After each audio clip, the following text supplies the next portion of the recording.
Welcome to episode 18 review. Okay, review start చేసే ముందు నిన్నటి బెలూన్ గేమ్ ఏదైతే ఉందో దాని గురించి మనం కంటిన్యూ చేద్దాం. బెలూన్ గేమ్ ఎక్కడైతే ఎండింగ్ అయిందో దాని గురించి కంటిన్యూ చేద్దాం. తెలిసింది కదా, యష్మి తన పాయింట్ కోసం వెయిట్ చేస్తుంది. ఎప్పుడైతే సోనీ పైన అటాక్ వస్తుందో అటాక్ చేద్దాం తన పాయింట్ కోసం వెయిట్ చేస్తుంది. పాయింట్ వచ్చింది, ఆడుకుంటుంది. బట్ ఆ తర్వాత రోజు మాక్సిమం డిస్కషన్ అంతా ఏంటంటే నిఖిల్ యష్మి మధ్యన కొట్టుకుంటుంటారు.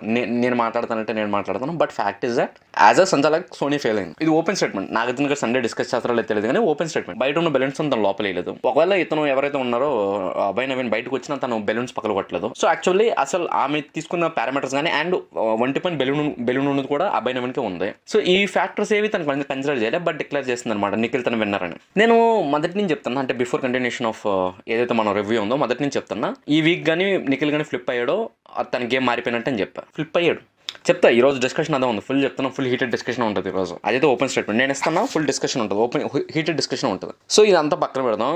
ఈ ఫుడ్ గోల్ ఏందో నాకు అర్థం కావట్లేదు. నాకు నిజంగా అర్థం కావట్లేదు. 24-25 ఇయర్స్ ఉన్నాయి, ఫుడ్ కోసం కొట్టుకోండి. ఒకవేళ విష్ణుబిరికి నిజంగా తాకుండా పక్కన ప్యాన్ ఉంది వేసుకోవచ్చు కదా. ఎందుకు ఆమె వేస్తున్న అబ్బాయి నవీన్ ముందే చెప్పాడు, మన వర్క్స్ మనం చేసుకుందాం, వేరే వాళ్ళ వర్క్స్ మనం చేయొద్దు అని వాళ్ళ క్లాన్కి వాళ్ళు చెప్పుకోండు. అబ్బాయి నవీన్ చెప్పుకుంటారు రోజు రాత్రి. తర్వాత రోజు గొడవ అయింది. అయినప్పుడు ఇప్పుడు ఈ మంది ఇప్పుడు ఆ ఎగ్ ఇష్యూ అయింది, నామినేషన్స్ పడ్డాయి, ఇవన్నీ జరిగాయి కదా. అలాంటప్పుడు ఒకవేళ విష్ణుప్రియకి నిజంగా కాకుండా తను వేసుకోవచ్చు కదా. ఇప్పుడు ప్రేరణ ఏమనాల్సిన అవసరం ఏంది? ఆమెకు ఆల్రెడీ వాళ్ళ చీఫ్ ఏమంటారు వార్నింగ్ ఇచ్చాడు, మన వర్క్స్ మనం చేద్దాం, వేరే వాళ్ళ వర్క్స్ మనం చేయొద్దని. ఈమెకి తెలియకపోవచ్చు ఆ విషయం. అలాంటప్పుడు ఇద్దరికి ఇష్యూ ఉందన్నప్పుడు తను వేసుకోవచ్చు కదా. కొన్ని ప్రేరణని చెప్పుకుండొచ్చు ఈజీగా, మా చీఫ్ మమ్మల్ని వేసుకోమండి అని. అది నాకు నచ్చలే. ఆయన ఫుడ్ కోసం అంత రాదంతం జరిగింది చూడు, అది నాకు లైక్ 1% కూడా నాకు నచ్చలే. అరే దోశ కోసం కొట్టుకోవడం ఏంద్రా బాబు. సి ఫ్యాక్ట్ ఇస్ దట్ ఆ రోజు అగ్గిషోలో ఇద్దరు వైపు తప్పు ఉంది. ఫస్ట్ తప్పు ఉంది విష్ణుప్రియ వైపు. 5 eggs ఉంటే తిని 2 eggs తినేసింది. మిగతా వాళ్ళకి ప్రోటీన్ అవసరం లేదు అంటే 5 eggsలో ఈమె 2 తినేసి మిగతా 3 మిగతా 11 మంది అరేంజ్ చేసుకుంటే అది తప్పు. కానీ ఆ పాయింట్ తీసుకొచ్చి నామినేషన్ వేయడం ప్రేరణ తప్పు. మళ్ళీ అదే ఇష్యూ, మళ్ళీ ఫుడ్ ఇష్యూ, మళ్ళీ ఇక్కడ కూడా మళ్ళీ ఇదే ఇష్యూ జరుగుతుంది అనమాట. ఫుడ్ ఇష్యూ వల్ల దోశ వేయలేదని దోశ వేసింది. అది ఫర్ సపోజ్ ఎలా వేస్తుందో దోశ వేసింది కదా, నీకు కావాల్సిన నీ ఆకలి తీరాలి, దోశ నీకు వచ్చింది, తిని సైలెంట్గా ఉండు. ఆ ఒక్క దోశ కోసం తను ఎలాగేసింది ఎలా చేస్తే నీకెందుకమ్మా దోశ వచ్చింది పోను ఓకే అయిపోయింది, వేయలేదు ఓకే మైండ్లో నీకు ఆల్రెడీ ఉంది కదా. తనకు నాకు మధ్యన చిన్న ఏమంటారు వైడ్ స్ప్రెడ్ చిన్న మీ మధ్యలో ఒక చిన్న ఇష్యూ ఉందని తెలుసు కదా. మనకంటే వేస్తాడు ఆ దోశ తినకుండా ఉండొచ్చు కదా. ఓకే తనకు దోశ వేయలేదు, నువ్వు ప్రతిదినికి వేయడం దానికి అలాగేస్తుంది. అసలు ఆ ఫుడ్ డిస్కషన్ అనేది నాకు నచ్చలేదు అసలు. ఫస్ట్ ఆఫ్ ఆల్ ఆ ఫుడ్ డిస్కషన్ అంత కొంత ఏమంటారు పంచాయతీ చేసింది. పంచాయతీ కాదు, కొంచెం నార్మల్ చేయడానికి ట్రై చేసింది ఇతను మణికంఠ. బట్ దాని పడ్డాయి. అది చెప్తాను కదా, అన్న పాప మంచి చేయడానికి వెళ్ళిన అన్నకే మొత్తం నెగిటివిటీ. పాప ఒకటైతే నిజం, హౌస్లో మణికంఠ అనేది వీక్ కంటెస్టెంట్స్ అని అందరం బ్రెయిన్లో ఉన్నాయి. అందుకే మనోడి మీదకి ఎవరు ఛాన్స్ వచ్చినా ఎక్కేస్తుంది అనమాట. ఇదైతే నిజం. పాపం అతని మైండ్ సెట్, మిగతా వాళ్ళ మైండ్ సెట్లో మణికంఠ వీక్ కంటెస్టెంట్ అని ఉంది. బట్ ప్రతి ఓడు ఎక్కేస్తాడు, అతని మీద ఛాన్స్ దొరికితే చాలు ఎక్కేస్తాడు ప్రతి ఓడు. సో ఇది యాక్చువల్ థింగ్స్. ఫుడ్ విషయం తర్వాత అది నార్మల్ అయింది, తర్వాత ఫుడ్ పెట్టారు, ఇవన్నీ ఓకే అంత అయిపోయింది. ఫుడ్ విషయం అయిపోయింది. తర్వాత వీక్లీ 14 hours టైం అలవెన్స్ ఉంటుంది, మీకు కావాలంటే ఆ టైంలో ఫుడ్ వండుకోండి అన్న రూల్ ఉంది. ఓకే వాళ్ళు ఫుడ్ వండుకుంటారు, ఇదంతా మంచిగా ఉంది. ఇదంతా పక్కన పెడితే తర్వాత మనం మెయిన్ గేమ్ ఏదైతే కోడి ఏదైతే ఉందో ప్రభావతి గేమ్ ఉందో దాని గురించి డిస్కషన్ ముందు సోనియా గురించి మాట్లాడాలి. అక్క ఇన్ని మాటలు మాట్లాడిన అక్క హగ్గులు పెట్టుకుంటుంది. నన్ను ఒకటి కిస్ వస్తే ఒక్క మాట అనలేదు. ఇన్ని చేసిన అక్కకి ఏమన్నా ఫ్యామిలీ చూడరేమి ఇవన్నీ అంటే అక్కకి చిన్నోడు పెద్దోడు ఏం చేసినా ఓకే, మిగతా వాళ్ళు మాత్రం ఏం చేయకూడదు హౌస్లో అన్నారు. నాగార్జున గారు అన్నారు కదా, నీకు మాత్రం ఒక చిన్నోడు పెద్దోడు కావాలి, బట్ మిగతా వాళ్ళకి ఏమో అవసరం లేదు అది. సో ఇప్పుడు గేమ్ యాక్చువల్గా ఏంటంటే హెన్ గేమ్కి వద్దాం. హెన్ గేమ్ ప్రభావతి గేమ్ అయితే ఉందో దాని గురించి నేను మాట్లాడతాను. నేను చెప్తూనే ఉన్న మొదటి నుంచి ఒక ఏమంటారు చీప్ గేమ్ ఆడడంలో కానీ, లఫ్వుడ్ గేమ్ ఆడడంలో కానీ, పనికి మాల గేమ్ ఆడడంలో కానీ వన్ ఆఫ్ ది మెయిన్ కాదు విన్ అవుతాడు అసలు. అలాగే గేమ్ విన్ అవ్వాలంటే విన్ అయ్యే వ్యక్తి ఒక వ్యక్తి పృథ్వీరాజ్. బాడీ ఉంది, బుర్ర లేదు. నిజంగా మాట్లాడంటే లైక్ మాకు వస్తున్న ఎఫర్ట్స్ రివ్యూలు చెప్పడానికి, మాకు వస్తున్న ఎఫర్ట్స్ యూజ్ చేయకుండా ఉండడానికి, అసలు రూత్లెస్గా ఆడడం అంటే ఇప్పుడు చెప్తున్నా అంటే మన దగ్గర బాడీ ఉంది కాబట్టి ఎంత అగ్రెషన్ చూపించినా చెల్లుతుంది అంటే చెల్లదు. నాకైతే ఒక పాయింట్ అయితే కావాలి, లైక్ ఈ సండే కానీ సాటర్డే కానీ ఈ ఇష్యూని అయితే అడ్రస్ చేయాలి నాగార్జున గారు. ఎందుకంటే ఇంత దారుణంగా ఆడాడంటే గేమ్. ఈ ఫర్ సపోజ్ అబ్బాయి క్లాన్ ఉంది, అబ్బాయి క్లాన్ ఎవరు లైక్ అంత రూత్లెస్గా ఆడరు. ఫర్ సపోజ్ అబ్బాయి క్లాన్లో వన్ ఆఫ్ ద స్ట్రాంగెస్ట్ వచ్చేసరికి నబీల్ అండ్ ఆదిత్య ఓం గారు స్ట్రాంగ్. అసలు నాకు ఇప్పటికీ అర్థం కావట్లేదు, బట్ అలాగని వీక్ అని కూడా చెప్పలేము. అతను వాళ్ళు ఛాన్స్ ఉన్నా సరే ఏమంటారు, చాలా పద్ధతిగా ఆడారు. లైక్ వాళ్ళు రూత్లెస్ గేమ్ ఆడొచ్చు. నబిల్ నిజంగా రూత్లెస్ గేమ్ ఆడాలంటే ఈజీగా ఆడొచ్చు, కానీ ఎప్పుడైతే తను ఆడలేదు, రూత్లెస్ గేమ్ ఆడలే. ఉన్న గేమ్ తను నీట్గా ఆడుకుంటూ వచ్చాడు. ఎంత నిజమైన గేమ్ కానీ, ఎంత పనికి మాలిన గేమ్ ఆడాడంటే, ఐలాండ్ గేమ్ ఆడాడంటే పృథ్వీరాజ్ చెప్తున్నా, ఎఫర్ట్స్ నిజంగా నా రివ్యూలో వాడకూడదు, బట్ అలాంటి వర్డ్స్ వస్తున్నాయి. అరే ఒక అమ్మాయి పైన అంత దారుణంగా, ఒక అమ్మాయిల పైన అంత దారుణంగా హ్యాండిల్ చేయడం అది కరెక్ట్ కాదు. నెక్స్ట్ ఇంకొకటి ఏంటంటే తెలుసా, సోనియా ఉంది కదా, సోనియా పైన ఎవరైనా అబ్బాయి వస్తే మాత్రం ఈ పృథ్వీరాజ్ గడ్డలు బాడీ గార్డ్ చేస్తాడనమాట అమ్మాయిని. మా పిల్ల వీళ్ళిద్దరికి ఏదో ఒక రోజు చెప్తున్నా ఎర్రబబ్బలు అవుతారు. ఇది మాత్రం నేను చెప్తున్నా. ఏదో ఒక రోజు సడన్ గా ఇద్దరికి, ఒక రోజు అన్నది కదా, ఏమన్నది ఈ సోనియా ఒక రోజు పృథ్వీరాజ్ అన్నది, ఒకవేళ ఆడగానే చేంజ్ అవ్వకపోతే వదిలేరా, లైట్ తీసుకుందాం అని అన్నది. ఆ వీడియో క్లిప్ కానీ మన అన్నకి చూపిస్తే అన్నకి టింగ్ జ్ఞానం వెలిగిపోద్ది అనమాట. అదొక పాయింట్.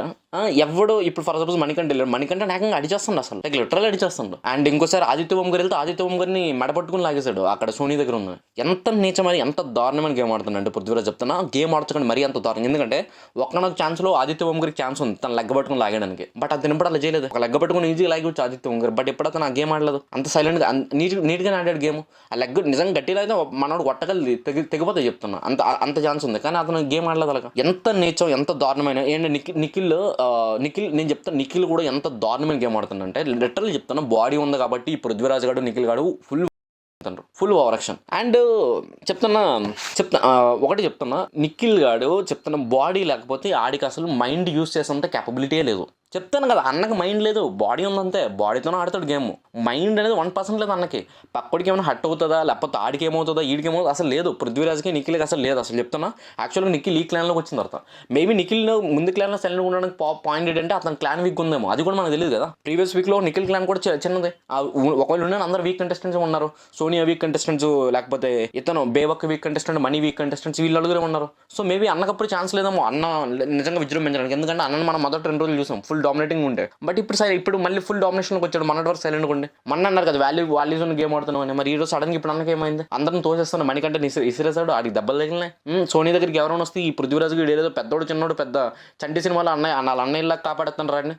లైక్ లిటరల్లీ చెప్తున్నా, అసలు ఎంత రూత్లెస్ అంటే, ఎంత గేమ్ చూస్తున్నప్పుడైతే అసలు నాకైతే ఫుల్ ఓవర్స్ వచ్చినాయి ఆడిపోయిన. అయితే దారుణమైన, అసలు అంత దారుణంగా ఆడకూడదు. అండ్ ఇంకోటి ఏంటంటే, ఈముంది కదా సోనియా ఆదిత్య ఓం గారితో అంటది అనమాట, మీరు రెచ్చగొట్టకండి, మీరు మా దగ్గరకు వచ్చి రెచ్చగొట్టకండి, మీకు చేత కాకపోతే ఆడొద్దు. అక్కకే చేత కాదు. ఫస్ట్ ఆఫ్ ఆల్ అక్కకి ఏం చేత కాదు చెప్తున్నా. నేను చెప్తున్నా, ఏదైతే గేమ్ విన్ అయిందో, ఇద్దరు గేమ్ అనేది అక్కడ నిఖిల్ వల్ల గేమ్ విన్ అయింది తప్ప అక్క కంట్రిబ్యూషన్ పెద్ద గేమ్ లేదు. ఇక్కడ వీళ్ళు ఓడిపోయిన మెయిన్ రీజన్ ఆదిత్య ఓం గారు మరీ స్లోగా ఉన్నారు కాబట్టి. సో నేనేమంటానంటే, అక్క ఏమంటుందంటే ఆదిత్య ఓం గారితో రెచ్చగొట్టద్దు, మీకు చేత కాకపోతే మీరు రావద్దు. చేత కాక వీళ్ళందరూ సైలెంట్గా ఉన్నది. రూత్లెస్ గేమ్ ఆడాలంటే ఆలో ఆడొచ్చు, నా బిల్గడ్తో చాలా దారుణంగా ఆడొచ్చు, ఆ ఉన్న బాడీగా దీనికి.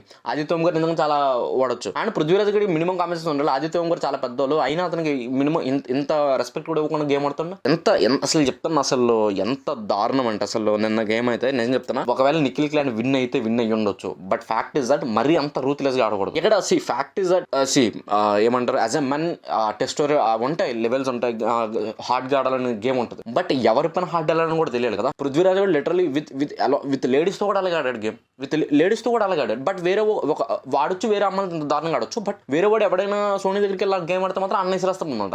చెప్తాను కదా, అన్న ఫ్యాక్ట్ మా పాయింట్ ఆఫ్ వ్యూ అన్న ఏంటంటే, చంటి సినిమాలో మీనాకి వీళ్ళందరూ అన్నదమ్ములు అనమాట. చంటి వేరేవాడు, వెంకటేష్ అనేవాడు బయట ఉంటాడు, వీళ్ళందరూ అన్నదమ్ములు అనమాట, లోపల ప్రొటెక్ట్ చేస్తుంటారు అనమాట.